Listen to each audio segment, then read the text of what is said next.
Welcome to the Informed Pregnancy and Parenting Podcast. I'm your host, pregnancy-focused chiropractor, Dr. Elliot Berlin. My guest today is a culinary enthusiast from Northern California who took New York City by storm.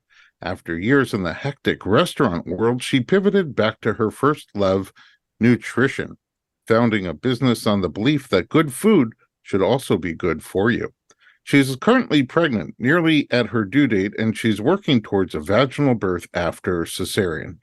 We'll discuss nutrition, her first pregnancy and birth experience, and her intentions for the upcoming birth. Mia Rigden, welcome to the podcast.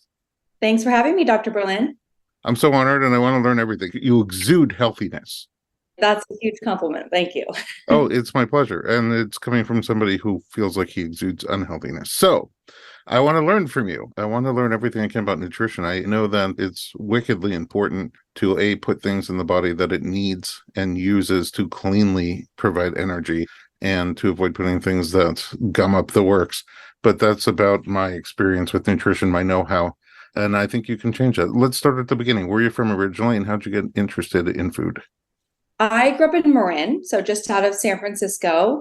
Everyone in my family really loves to cook. And, Marin County, Northern California has just like incredible access to food and produce. I mean, the whole of California, but I grew up going to the farmer's market every weekend. And, cooking was always just such a source of fun and deliciousness and community for me growing up. And my grandmother actually studied nutrition. She studied to be a dietitian at Carnegie Mellon in the 1930s. And wow, so ahead of her time. Yes, she ended up having 8 children. And so, she was a mom more than anything else, but she was always very, very engaged in nutrition. And she was like slathering coconut oil all over herself in the 80s and the 90s when no one would touch a fat. And she was just a real trailblazer. And so, my whole family, but she really got me into food and nutrition. And so, that was kind of my introduction to it. Early on. So is that like from an early age where you're like, this is what I'm going to do? Well, I wasn't quite sure. I went to UC Santa Barbara and I wanted to study nutrition, but when I got there, they didn't have it. And so I didn't think that far ahead. So I ended up studying English. And then after I graduated, I was working in San Francisco for a couple of years for a restaurant PR firm. And, I knew I loved food and I wanted to be around food. And I ended up moving to New York like a year or two later to go to culinary school. I went to the French Culinary Institute. So then I was working for Chef Daniel Boulud, who is incredible, in the office, because they're like, oh, you can cook and you know how to use a computer. This is great. So I was working in the office, and then I got back into PR. So this was in my, early to mid 20s. And it was so fun because I would be having dinner at, the top restaurants in New York, which I certainly couldn't afford at the time. And, getting to try all this food, but I really didn't feel good. And I started to become obsessed with nutrition and wellness, but I was doing all of these extreme juice cleanses and all this like very extreme stuff. And I couldn't figure out how to rectify my love for food and dining and sharing dining experiences with friends and families and others, and my desire to feel good. It just felt like those two things were at odds. And you mean beyond the instant gratification? Yeah. I felt like I was just like yo-yoing from one extreme to the next, like some crazy 5-course meal and then, celery juice or whatever it was. And I couldn't find my middle point. And so then, long story for another podcast, but I met my now husband and he had a little bit of a green card issue. So he's British. We ended up moving to Hong Kong. And when I was in Hong Kong, I had a little bit of a moment to step back and think about what I wanted. And that's when I decided to go back to school and to really focus on nutrition. And that's where my business was formed. And now I've been, doing this for over a decade. And the clients that I work with, they come to me because, they're probably a lot like me. They want to go try the new restaurant. They want to have their friends over for dinner. They like food. They want to travel and have these culinary experiences and try things, but they also want to feel good. And they have, maybe it's clinical nutrition goals. Maybe it's more lifestyle based. Now that I'm a mother, I work with a lot of moms or a lot of women through, the various stages of motherhood and womanhood.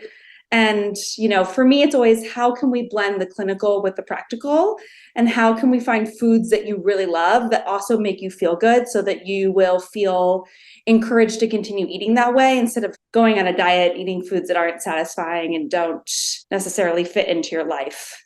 Yeah. Also, seemingly people who actually make these changes naturally, they have better longevity at keeping the changes versus either a radical up and down or a drug to kind of suppress until you hit your goal and then you stop taking it. So that all sounds wonderful. I know that the philosophy we mentioned in the intro is that food that is good for you should also taste good. And along those lines, you just had another baby, a brand new cookbook. Yeah. Yep. My book, Food Wise, launched in January. And really, it's all about my nutrition philosophies. And the book is really a celebration of food. And through the book, it's how you can find recipes and routines that you enjoy and that are, really nourishing for your body. Because I think that when you can connect the dots as far as finding foods and routines that are easy for you and that feel good and that also feel celebratory and fun and indulgent, then you won't feel the need to cheat on your dietary needs. Or I think if you don't enjoy it, then it's never going to work. So that's the point. And I wanted to create recipes that were healthy, but also felt celebratory. Yeah. There's been more than one occasion where I've needed to go to therapy with my dietary needs because food is delicious and it's definitely emotional as well. Yeah. Well, no, because I cheated on them. So back to you.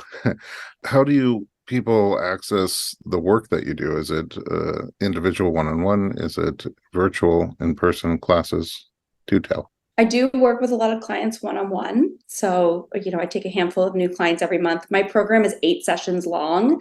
It's really important for me to understand whomever I'm working with and what their lifestyle is like and what their preferences are like. I view myself as a nutrition expert and an accountability partner, and I have a lot of, recipes and meal ideas. But in order for someone to be really successful, how should I put this? I have 2 rules in my practice, and all my clients know this. You have to like the food, and it has to be easy. So I know clinically what people need. I understand that component of it, and I have a lot of different ideas. But I don't know what's easy and enjoyable to a specific person because everyone has, their own preferences and their own schedule. Some people travel a lot. Some people live with picky eaters. They don't like to cook. They love to cook. Everyone is different and has their own challenges and other things that are easier for them. So for me, it's all about how can we find the solutions that are really going to work for them. And that takes time. 8 sessions that are like an hour? Yeah, about that. And then all of my clients have full access to me in between sessions. So I get a lot of emails every morning with updates from everyone, which I love because... Yeah, but it's great. Because, those questions come up and you need a little motivation and some of that positive energy you have. Wow, amazing. Why don't we say it here? Where can we find you online? So miarigden.com is my website, or on Instagram at Mia_Rigden. I have a lot of content on there, and I have some online courses as well for people who don't work with me one-on-one. Amazing. Now I want to get into your personal stories about pregnancy and childbirth. Let's take a break and we'll be right back with your first pregnancy and birth story.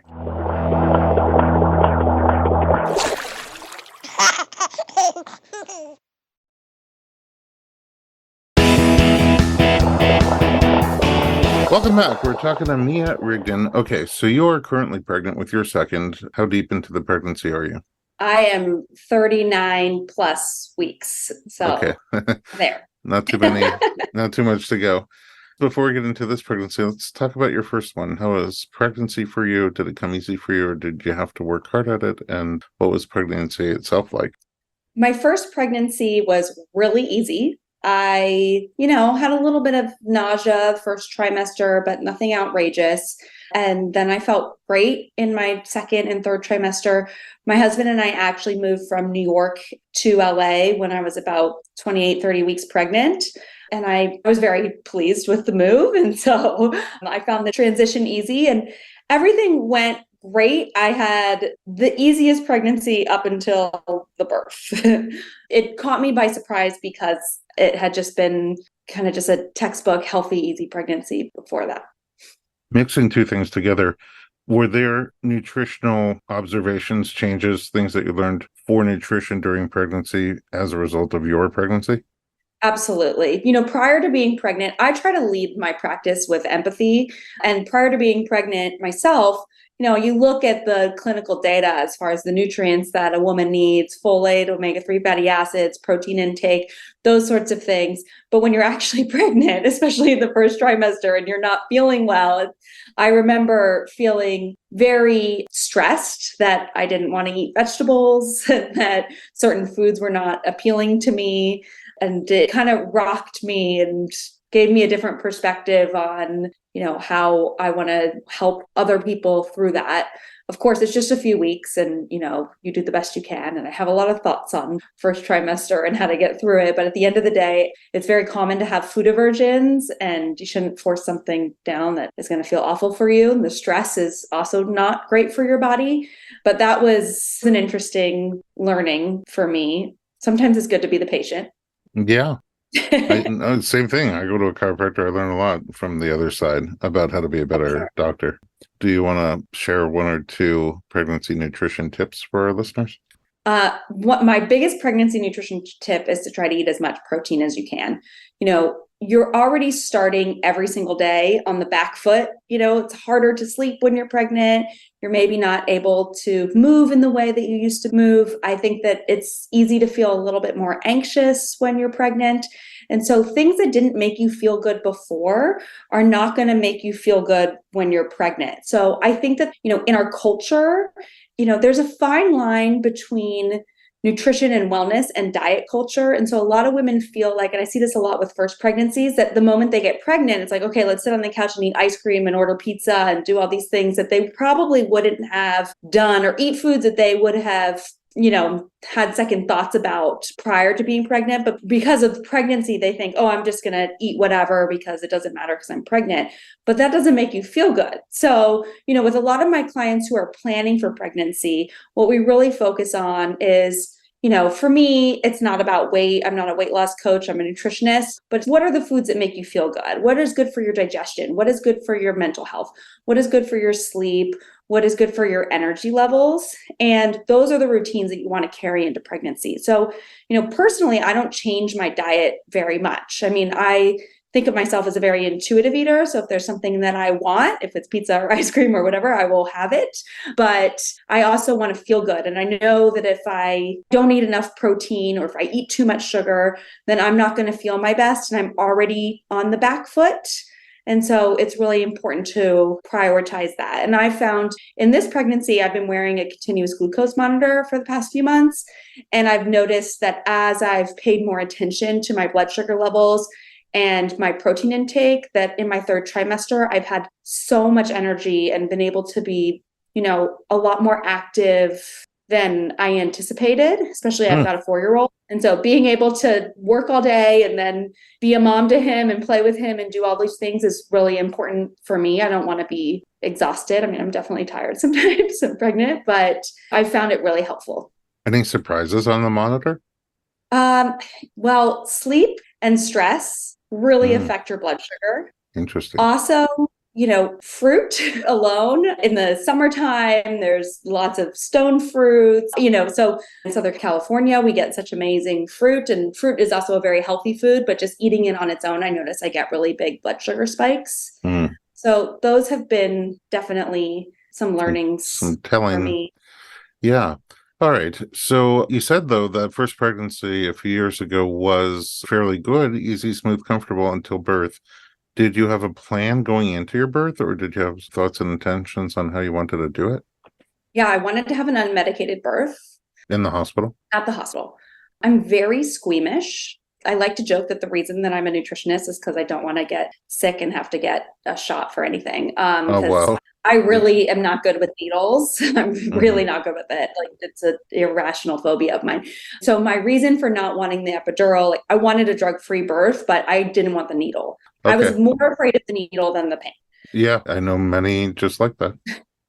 So I told everyone, if I'm asking for it, that means that it must be pretty intense. Okay. Did you have like sort of how you would deal with the intensity if not the drugs?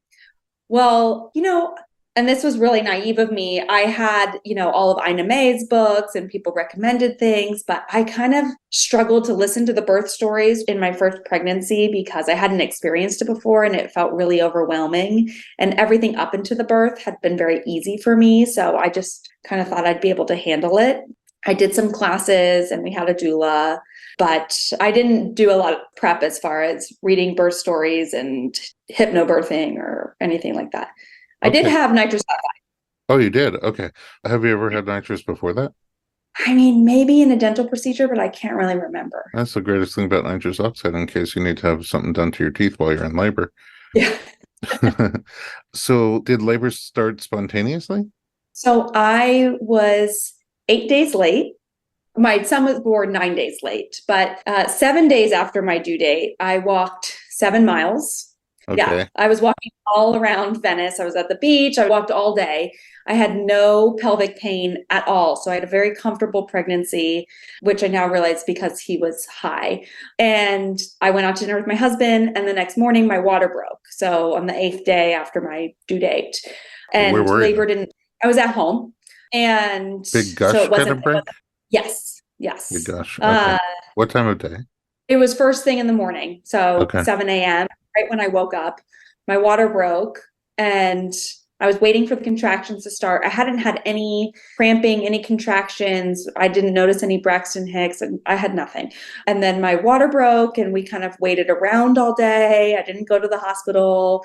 And about 12 hours later, I think probably around 7 or 8 p.m., I started to feel some contractions and then we went to the hospital. And then later that evening, I think maybe 10 or midnight, they started to come on really strong. And were you in touch with people from your birth team during that time? I was. We had moved.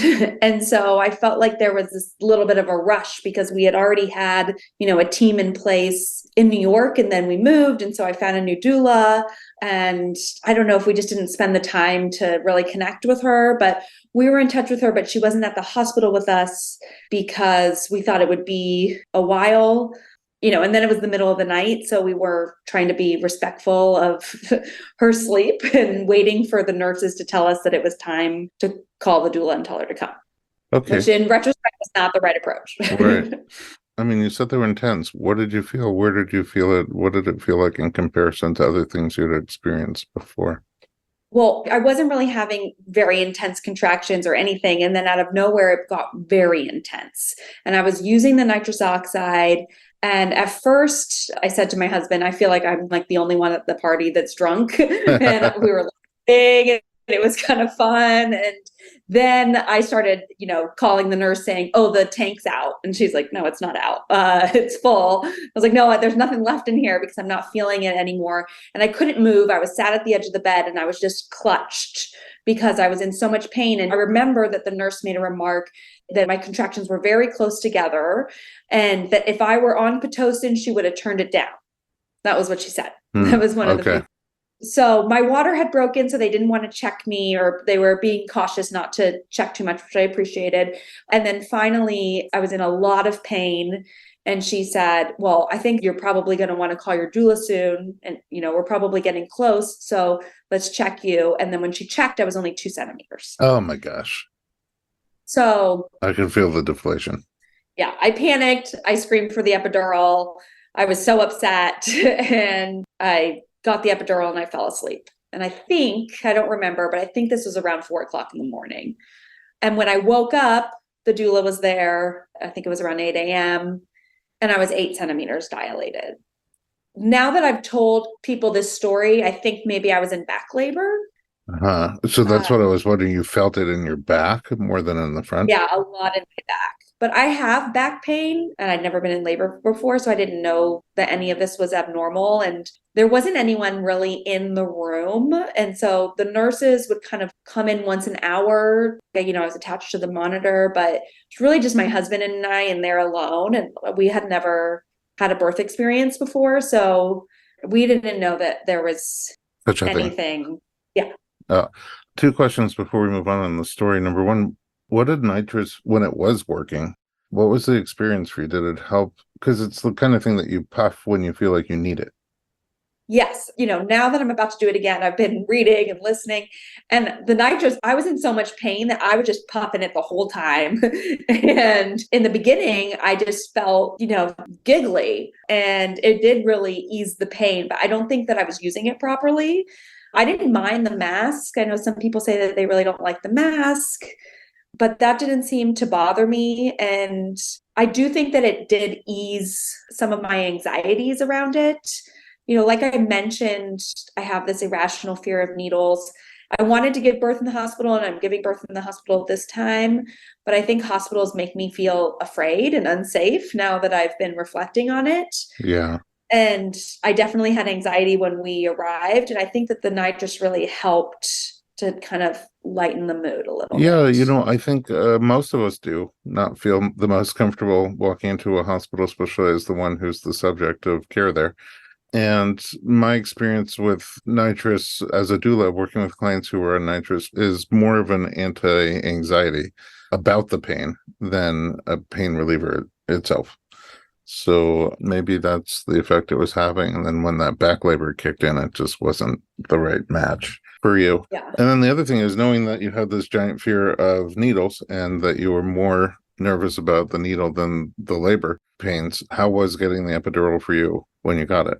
I remember I had to wait because he was with somebody else. The anesthesiologist was with somebody else, and it was excruciating, but I don't remember getting the actual epidural. So probably not that bad, or just fuzzy memory. I remember my husband had to leave the room, and I didn't want him to leave the room. Yeah, I don't get that either. I'm not sure why they do that. So that's when you need support. I don't get it. I need to, let's get some anesthesiologists on the line here and find out what that's all about. Yeah. All right. So you did get the epidural, you got some rest, you woke up at 8 centimeters. I woke up at 8 centimeters. And so everyone was very encouraged. The epidural allowed me to relax. I clearly was in a lot of pain and was just clenching and not allowing myself to dilate. And so especially they said, you're pretty strong. Yeah. I mean, I think I just was just clenched at the edge of the bed, not moving. And yeah, I think that the epidural was helpful for what it did. In retrospect, maybe if I was in back labor, there were some spinning babies moves or some things that someone could have done to help me, to help the baby reposition or help decrease the pain or help me to relax. But the epidural certainly helped me to relax. And, the doctor came in and the nurses, and they said, you'll probably dilate another, centimeter an hour, and we'll probably be pushing in 2 hours. So I thought, great. Okay. We watched a movie, which is also kind of strange to me because we had a doula and no one was moving me. I wasn't told that I could change the intensity of the epidural. I was really numb from the waist down. There was no feeling whatsoever. So now that I look back on it, I feel a little bit confused as to, I was just sitting there watching a movie, paralyzed from the waist down. Yeah, you're not selling it well. I mean, I'm not opposed to the epidural. I just think that I don't know. I don't think I had the best team with me or the best, maybe I just didn't get lucky with the nurses that day. But that was at 8 a.m. that I was 8 centimeters. No, since you're going for a VBAC, we'll assume that turned into a cesarean birth. Yes, that did. So 8 a.m. I was 8 centimeters. All day I was 8 centimeters. They kept coming in. And then I was shocked when my doctor said to stop eating because I think she suspected that I was going to need a C-section. Surgery. Yeah. I'm surprised you could eat anyway. I don't usually let you eat too much. Well, I would eat anyways, but I brought a lot of food. I've got a lot of good snacks in my hospital bag already. But, then we just kept hoping because I didn't believe that I was going to need a C-section because I thought, why would I need a C-section? I've had such an easy pregnancy. I have no issues.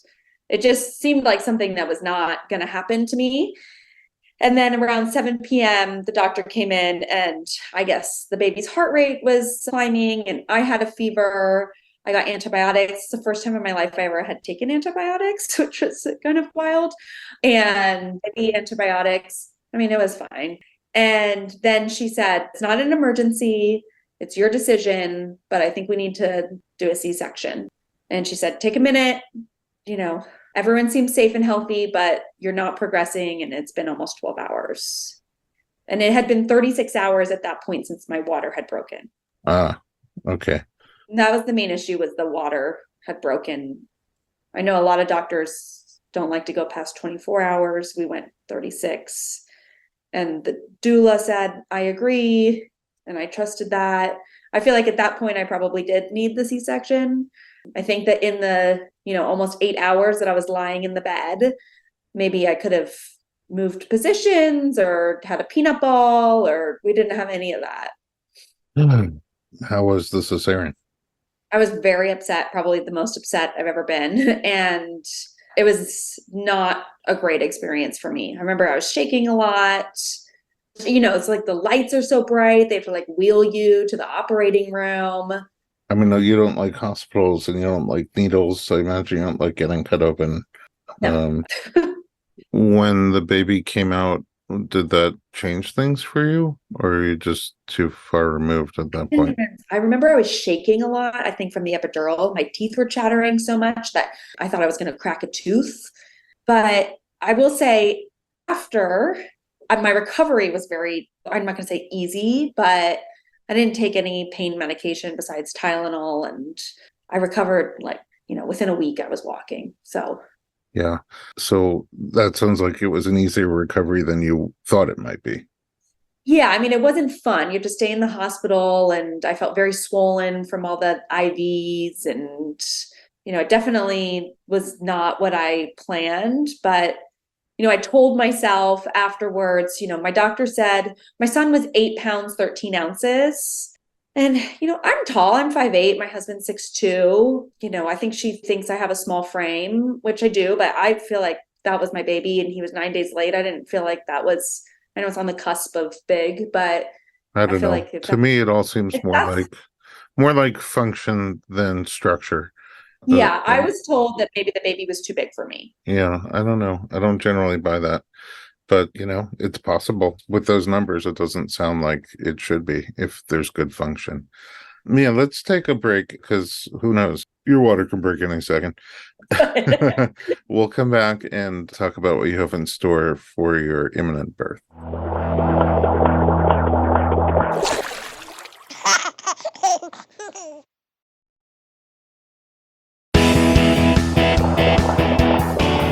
Welcome back. We're talking to Mia Rigden. Mommy Mia is pregnant again and due. So if I could recap, last time you were planning on an unmedicated birth at the hospital, and where things started kind of light, they turned intense quickly. And in retrospect, seemingly you had back labor.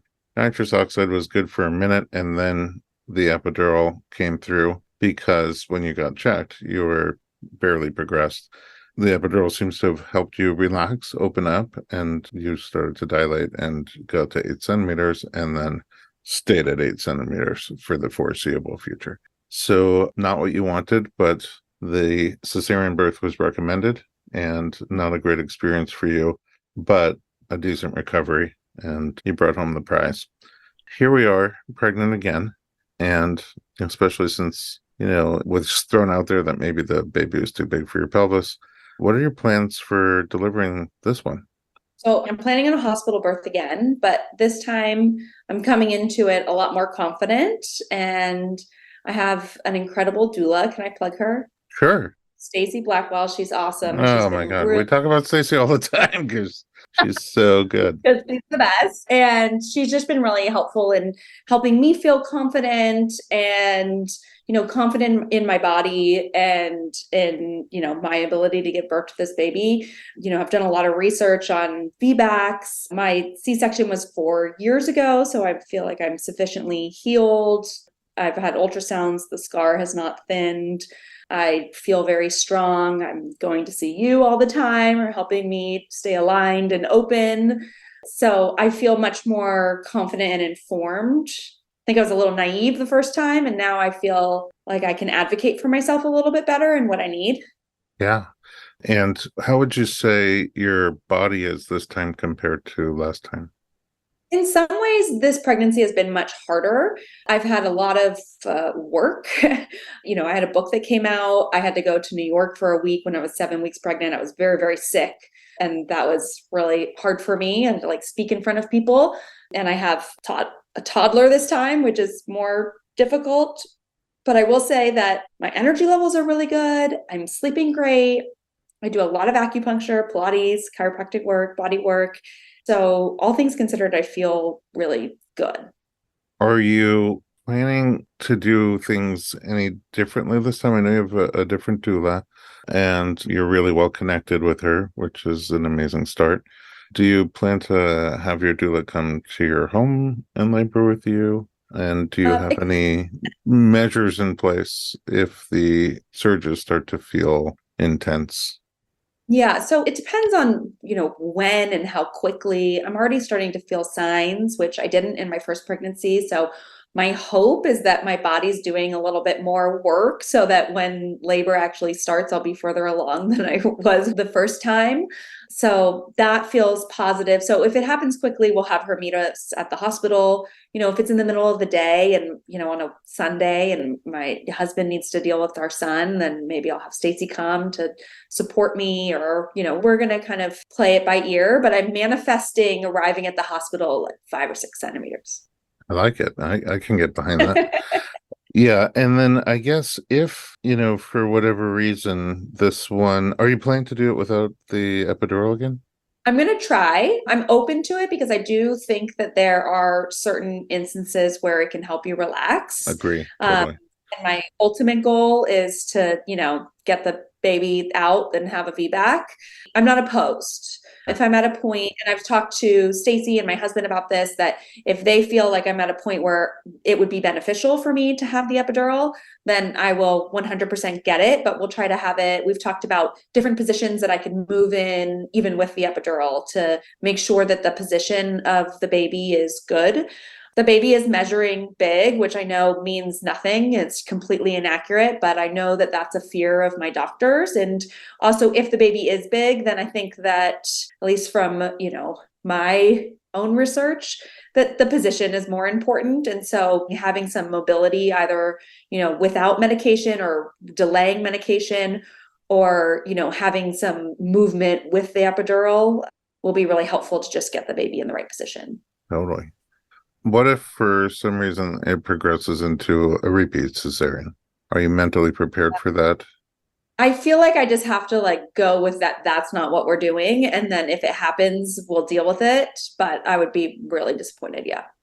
I'm putting all my effort into you and opening you up. There's this thing when someone's like strong and tight together, it's just a feel. I've been doing this for so long. You can just feel the pelvis is so rigid, the soft tissue, the bony tissue.